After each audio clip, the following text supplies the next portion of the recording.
when we were thinking about what to present, I met with Emilio, and we were laughing or commiserating as to what happens when we get a call from a client, usually a big American company, that heard that suddenly things are opening in Cuba, and without really knowing, you know, sort of what they were doing, they have this sense that we must be there. So they, you know, they called me up and they said, we need to be in Cuba, and we need to be in Cuba immediately. And I tell them always the same thing. I say, on the US side of things, notwithstanding some of the questions that have been raised today, there is clarity. If you want to do something in Cuba, there are laws that we can look at. There are folks in commerce and Treasury that we can speak to. We've had the director of licensing from OFAC come and speak at these events, talk to us about what are the things that they look for in applications. So that side of the ledger is a fairly straightforward one. I tell them, you will have an answer. It will be yes, it will be no. It will be in a relatively short and straightforward period of time. The problem, of course, is the other side of the ledger, which is what are you going to do once you go to Cuba? And I think that there's a perception from American companies that, like any place else in the world, we want to go do business. We're going to fly down there and we're going to meet with the right folks and we're going to get it done. And that doesn't quite work that way on the Cuba side. Foreign investment into Cuba is the exception to the rule. The foreign investment laws of most countries you look at, and what did they say? They say, we are going to treat you like we treat our own. There will be no discrimination against foreign investment. The Cuban law, as extensive as it is, because it is fairly detailed and creates incentives, is the opposite. We're going to treat you completely differently than we treat the folks here. And that switch that hasn't been there for 60 years and suddenly is happening is a challenge. And we had officials from the Cuban government here, and they say that the challenge is not necessarily at the top level, but sort of like the folks are actually going to implement that. So you have this combination for investors going into Cuba or people interested in Cuba of this sense that we must be there right now, let's move, let's get there, let's get on a plane, let's go there. And then when they get there, it is a much slower process, it's a much more measured process. Frankly, I think that if this were not Cuba, this were someplace else in Latin America, you would say corruption controls, regulation to prevent corruption is a huge topic in Latin America right now. And I think, just my own personal thought, that the Cubans have to be thinking about this as well and thinking, we can't open it up too much without having some sort of measured control, because the reputation now, I think, in Cuba is that it doesn't happen because it's so controlled. So again, you have those two colliding forces of American companies going down there. When they finally do sit at the table, and I think it's been said here on these presentations many times, there is no information. You don't know how Cuba Inc. works, right? It's all one big monolithic monster, and that's where Emilio comes in. So I will do just a brief intro to him. Emilio worked at CEMEX, which is one of the largest, if not the largest, state-run enterprises in Cuba, with like 30 lines of businesses, everything from real estate to financial services. And he worked in their strategic planning department, and he now has put together this information, which I hope you find helpful. When I've worked with him, it's helpful to have this information, so when you do finally get that meeting and sit across from someone in Cuba, you have this knowledge of how Cuba Inc. works, so that you're able to negotiate your terms. So with that, I'll pass it on to Emilio. Buenos días a todos. Gracias a Susan, gracias a Ali, gracias a Josbel, a Greenberg por traerme hoy a esta conferencia.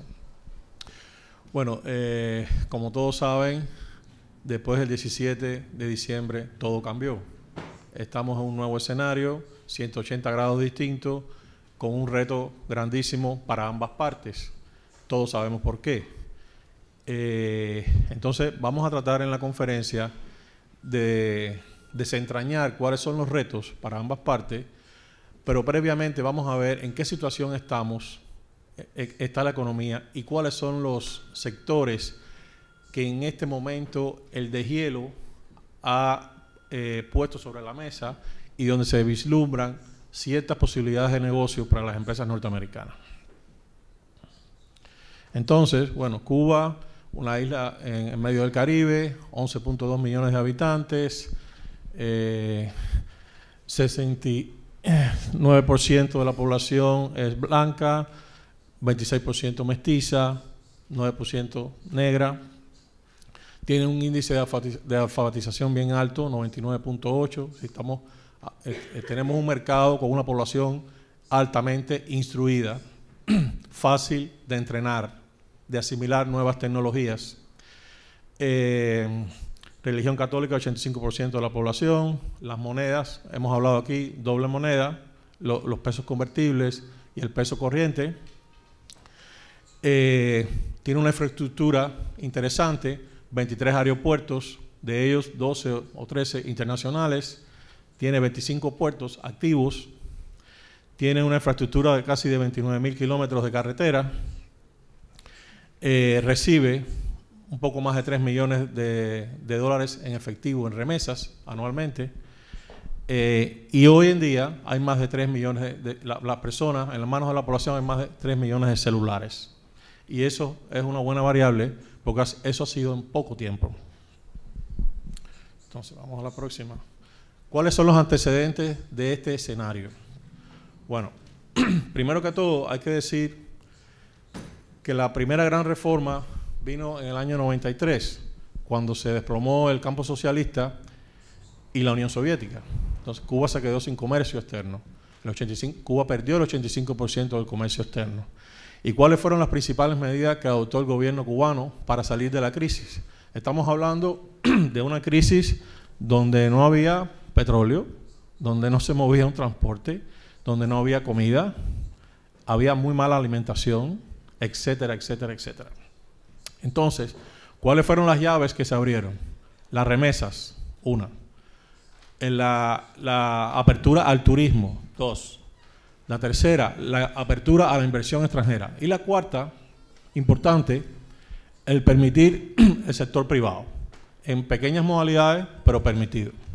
Se hicieron otras medidas en paralelo. En aquel tiempo hasta se permitía que el dólar circulara como moneda de pago entre empresas e incluso entre clientes directamente en el retail market. Un retail market en dólar que surgió en ese año, en esa etapa. En esa etapa surgieron todas estas compañías que ustedes ven ahí, los íconos. A la derecha de su pantalla van a ver todas esas empresas trabajan en el sector turístico, en retail, etcétera, etcétera. A la izquierda estamos viendo todos los joint ventures, los más exitosos que hasta hoy en día están presentes en el mercado cubano. Son empresas que hoy llevan casi 20 años a partir de aquella apertura. Entonces, ¿dónde estamos hoy?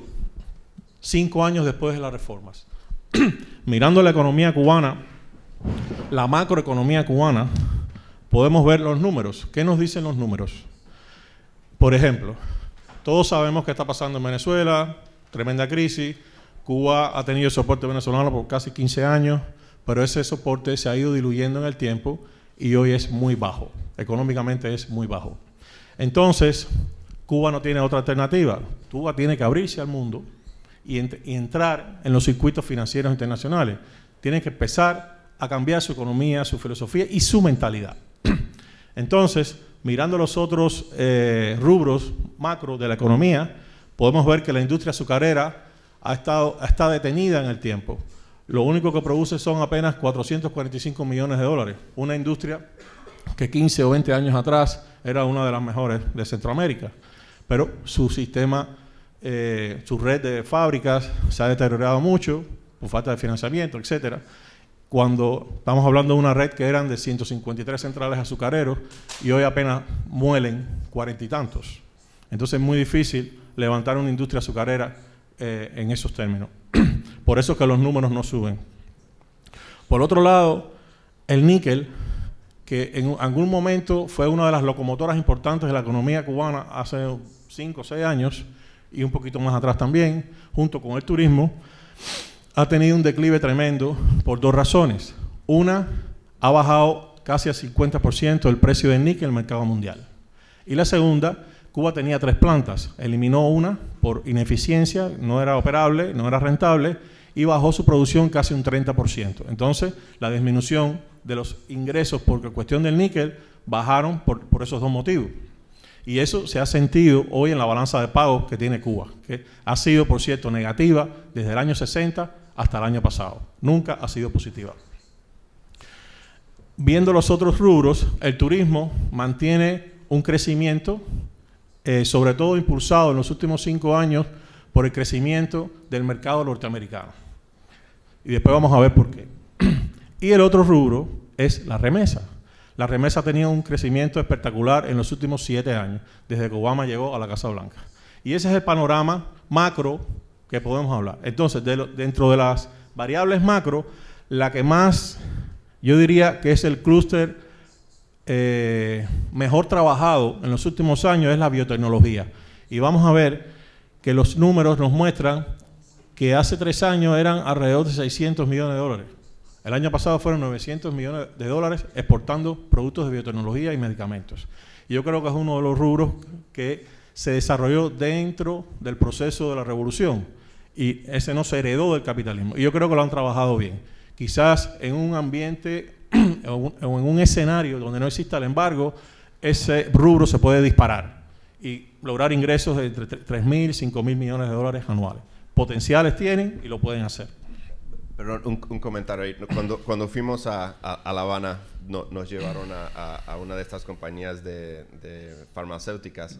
Yo de verdad que la tecnología no lo entendí nada, pero lo que me dio la atención es que esa compañía se había formado porque otra compañía cubana había desarrollado una tecnología y estaba implementando esa tecnología. Tomaron esa propiedad intelectual, se la dieron a otra compañía, obviamente ahí no hay regalías, la protección está todo bajo Cuba Inc., ¿verdad? Y esos científicos tomaron esa tecnología que fue desarrollada por otra y la desarrolló en otra aplicación, que ahora está siendo muy eficiente y tiene aplicaciones diferentes a las iniciales. Entonces, cuando hablamos en esa área, para mí es una de las áreas más interesantes porque obviamente tiene mucho advancements y han podido ejecutarlo, como dice Emilio, para crecer. Entonces, revisando la macroeconomía, podemos ver, por ejemplo, las reservas. Cuba muy pocas veces publica sus reservas en dólares, sus reservas internacionales en divisa. Pero esos datos publicados por el Banco de Basilea, podemos observar que en el 2011 Cuba contaba con una reserva internacional de 4.000 millones de dólares. En el 2013 bajaron a 2.000 millones de dólares. Sí, ellos gastaron la mitad de la reserva y yo creo que lo hicieron muy inteligentemente en el tema del tratamiento de la deuda. Yo creo que usaron esos fondos para lidiar acreedor con acreedor y con ese espíritu hoy han condonado casi el 60% de su deuda. Y yo creo que eso es lo más estratégico que ha hecho el gobierno cubano y que se ha publicado muy poco. Entonces, por supuesto, tienen un objetivo, insertarse en los circuitos financieros internacionales. Entonces, vamos a la tasa de crecimiento del PIB, ha sido en los últimos 4 años o 5 años, ha sido negativa. Sí, empezamos 2010 en plena reforma, en pleno inicio de la reforma 2.4 y terminamos el año pasado 1.3. Sí, que se ha sentido el PIB, el uso de ese dinero se ha sentido en el PIB y también el tema de las balanzas de pago. Por ejemplo, la deuda externa. La Unión Soviética condonó a Cuba 29.000 millones de dólares. Eso es una vieja deuda en rublos, pero se eliminó. México le condonó 340 millones de dólares. Japón, 1.400 millones de dólares. Uruguay recientemente les condonó 31 millones de dólares, más los intereses. China, 2.800 millones de dólares. Y recientemente con el Club de París acordaron fijar la deuda en 15.000 millones de dólares. Todavía no se ha publicado cómo se va a saldar esa deuda. Probablemente una parte de ella sea condonada también. Balanza de pagos, que ahorita estaban preguntando la balanza de pagos. De 2008 a 2014, por ahí vemos los números en el fondo. menos 10.000, menos 6.000, menos 6.000. Sí, siempre ha sido negativa. Entonces, donde nos encontramos ahora, en este deshielo, en estas medidas ejecutivas que ha promulgado el gobierno de Obama, hemos detectado dónde pudieran existir las mejores posibilidades de hacer negocios con empresas norteamericanas. El primer sector es las remesas.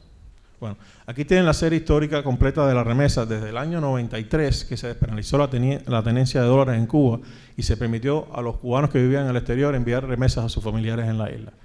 Si vamos hasta el 2008, vamos a ver que la curva siempre fue de crecimiento, pero muy pequeña. Entonces, a partir de 2009, cuando llega Obama a la Casa Blanca, hasta este año, vemos un crecimiento espectacular. Y en los últimos 7 años, la población cubana ha recibido 17 billones de dólares en efectivo. 17 billones de dólares. Este año el pronóstico que hemos calculado es de 3.3 billones de dólares. Eso es en efectivo. Por supuesto, una gran parte de ese dinero llega por vías informales.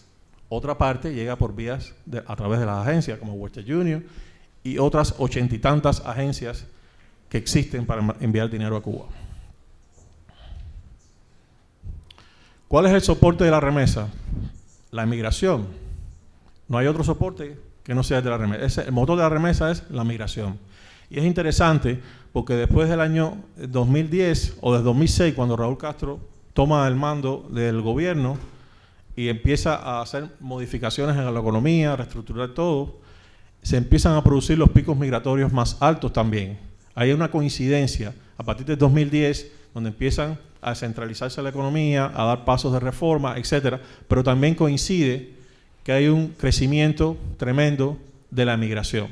Sí, pudiera interpretarse de que las reformas no ha llegado a todos los sectores de la sociedad. Sí, hay un sector que se acoge al contrapropismo, que personas que pueden tener, o familias que pueden tener una buena casa y convertirla en un restaurante, o otras convertirla en un hostal para recibir turistas, pero hay una gran parte de la población que no tiene ese chance, y entonces se produce esto.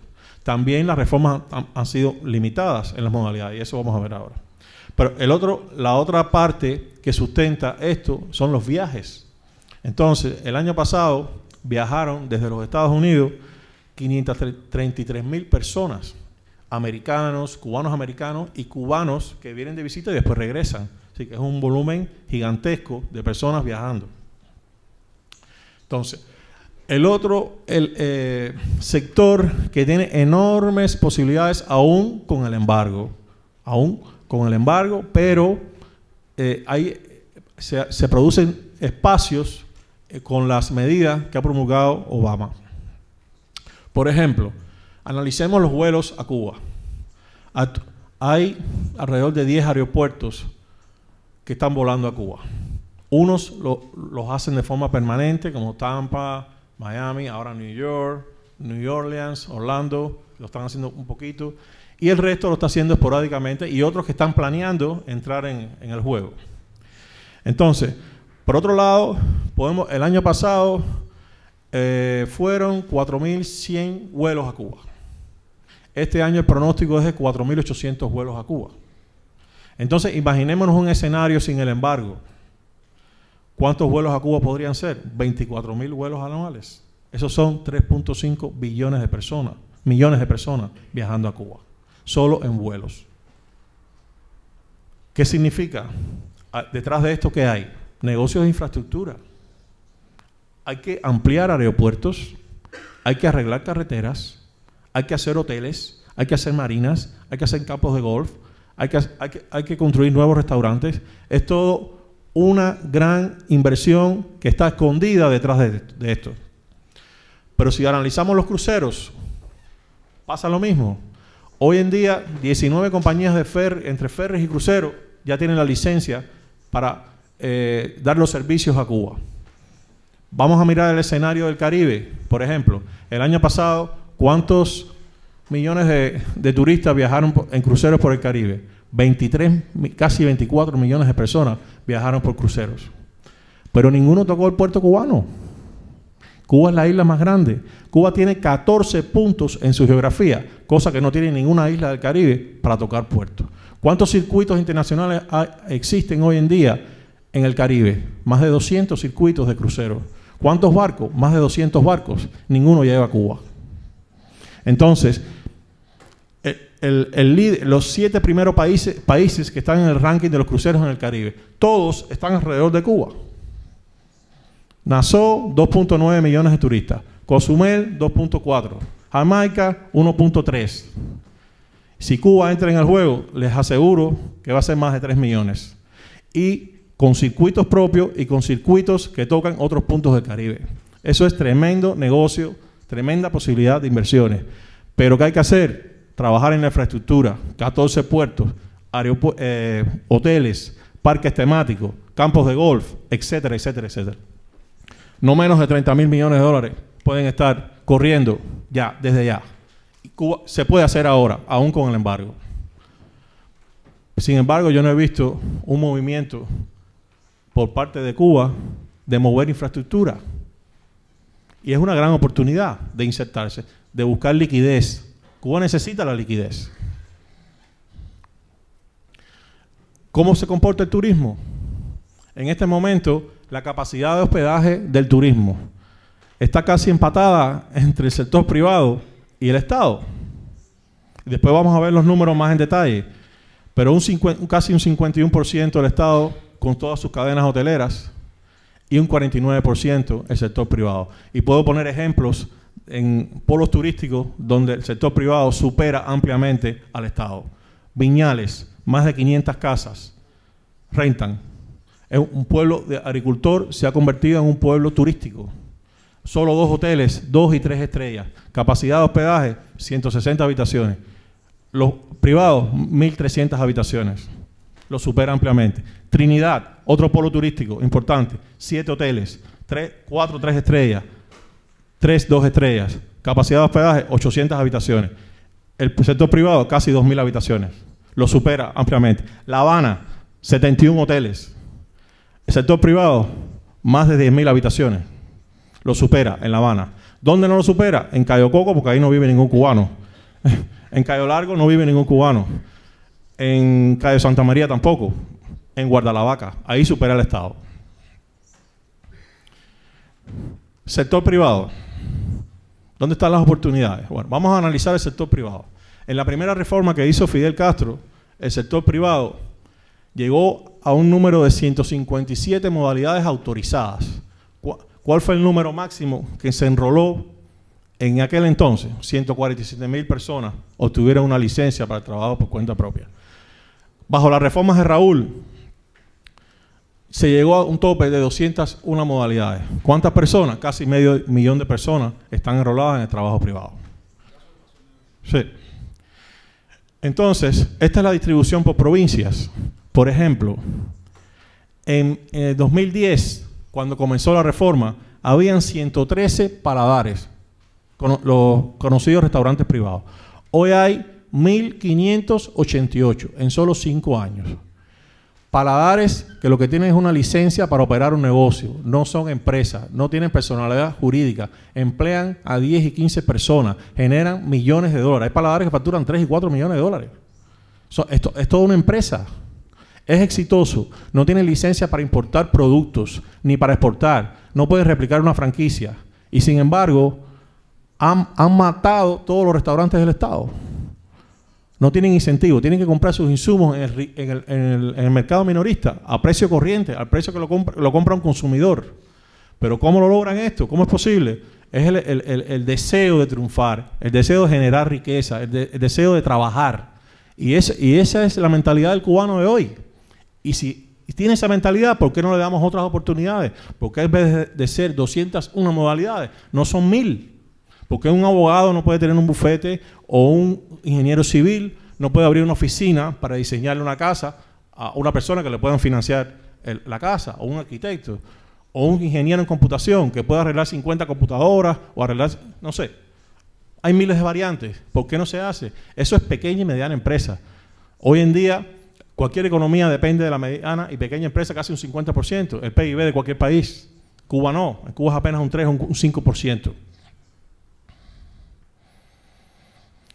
¿Qué pasa con el hospedaje? La misma historia. En 2010, 1.100 y pico de casas, hoy 5.000 tantas. En general, 10.000 licencias para hospedaje en el 2010, hoy hay 26.000. 26.000 casas convertidas en hostales. La telefonía celular e internet. Interesantísimo. En el año 2006 era prohibido tener un celular en Cuba. ¿Quiénes podían tener un celular en Cuba? Los turistas extranjeros que tenían derecho a 5 líneas de celulares. 3 por la tecnología TDMA y 2 por la tecnología GSM. ¿Qué hacían? Le daban a un amigo cubano, le rentaban la línea y se la daban.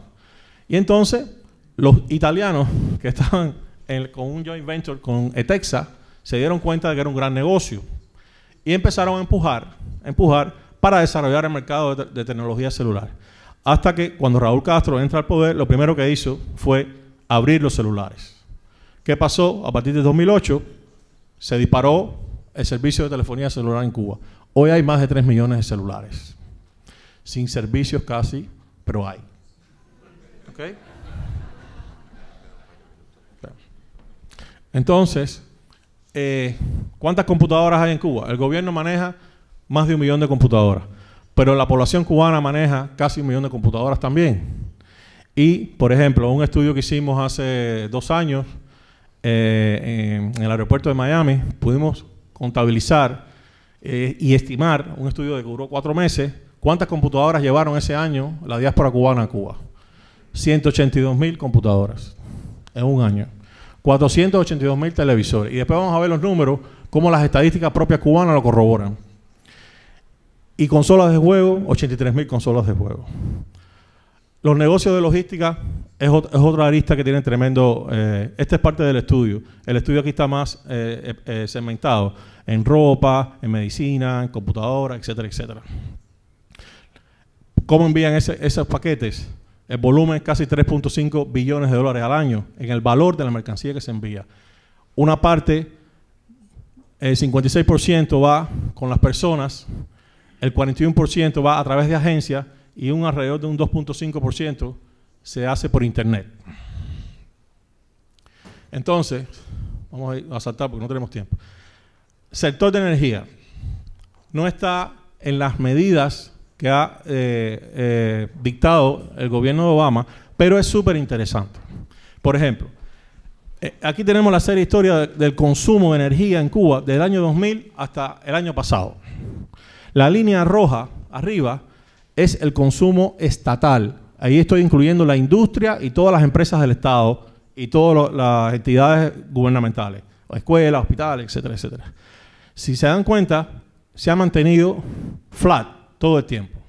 Sí, eso significa casi cero inversión en la industria y lo que han mantenido. Entonces, la línea azul es el consumo residencial y ha crecido y casi llega al punto del consumo estatal.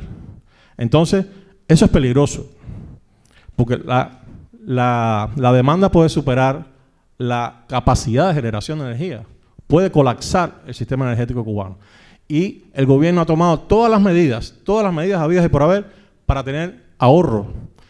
Hace unos años cambió 2 millones de televisores, 2 millones de refrigeradores de alto consumo por de bajo consumo, 9 millones de bombillos, repartieron ollas eléctricas, millones y así. Y sin embargo el consumo ha crecido. ¿Por qué ha crecido? Por la gráfica anterior. Toda esa paquetería que llega, porque ha crecido el poder adquisitivo del cubano también, y también compra en las tiendas en dólares, y compra en muchos equipos electrodomésticos, aire acondicionado, etcétera, etcétera. Pero lo más preocupante es que la línea verde que está abajo es la pérdida de energía del sistema. Es un 18% de pérdida del sistema. Este país, la economía más desarrollada del mundo, tiene una pérdida de 4% en su distribución de energía. Cuba tiene un 18%. Venía la parte buena ahora. Can we take 1 or 2 questions, or do you want to? Okay. Ok, no vamos a ser los primeros que vamos a pasarnos de tiempo, así que lo dejamos ahí. Obviamente estamos disponibles para tomar preguntas después. Sí, gracias. Gracias.